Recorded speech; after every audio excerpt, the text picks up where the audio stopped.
Hello, good people. Today I have tarot cards, and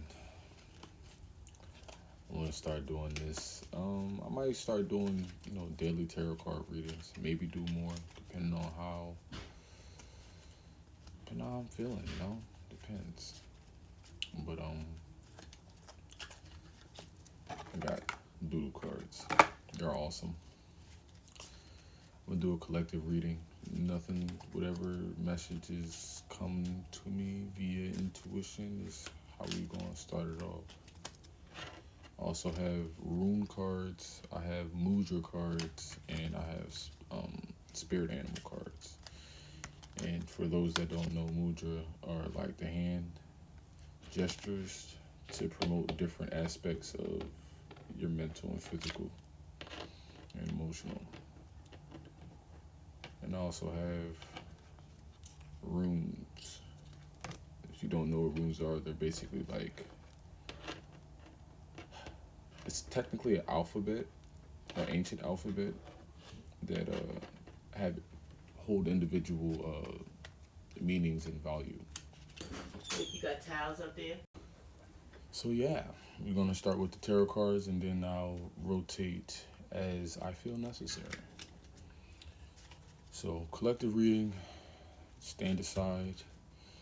Let any messages that need to be said come to me.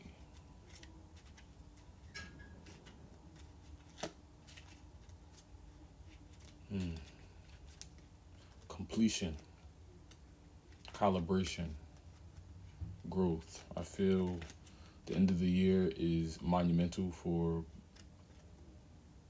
you and me. It's definitely a culmination of everything we learned this year. And boy, have we learned a lot. I know we have.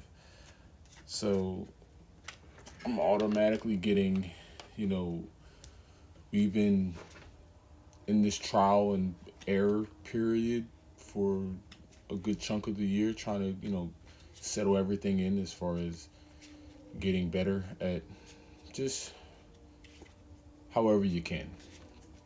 And now it's getting to a point where we've learned a lot and we're really implementing these changes. So, first card, I'm gonna do 3 cards, and then I'm gonna see how I feel off of that. Going straight off intuition, like I don't even.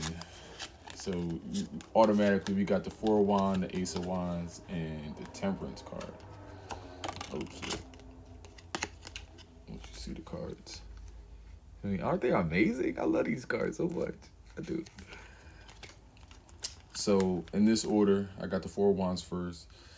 Celebration, marriage, coming home, belonging. So sort of touching on, the culmination of all the work that you've been putting in and what it means to bring it all together. That's what I'm getting from the 4 of Wands in this regard. It ties into what I said a little bit. The Ace of Wands is next. Adventure, creative spark, enthusiasm, new beginning. So after all of the things that we are learning and growing towards to be, better people, it's creating new beginnings for us and new sparks of enthusiasm as we've implementing the changes and the solutions that we found throughout the year. And the Temperance card, middle path, finding patience, meaning, balance. And yeah, like I said, it's coming together as far as what we learned that we did wrong, what we're learning that we did good, and just finding something comfortable for us to be consistent with and grow further. So yeah, I think those 3 cards basically hit it right on the nose. You couldn't get no simpler than that. So next I want to do the rune cards real quick. The runes again is basically 2 fell. Normally I'll probably only do 1, but 2 fell. So we'll see what these are the signals, or the sigils is what they're called.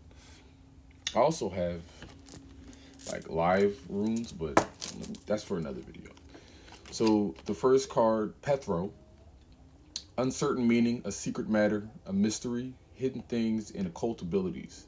Initiation, knowledge of one's destiny, knowledge of future matters, determining the future of your path. So, feeling the vibe of how we've learned a whole bunch of things from up until this year, and now it's coming to that period of not mastery, but we're getting very fluent in this new way of doing things, and now we're in a better mindset and trajectory to go where we want to go and plot the path and follow the path. I feel like for me anyway, it was learning routine and getting that sense of discipline.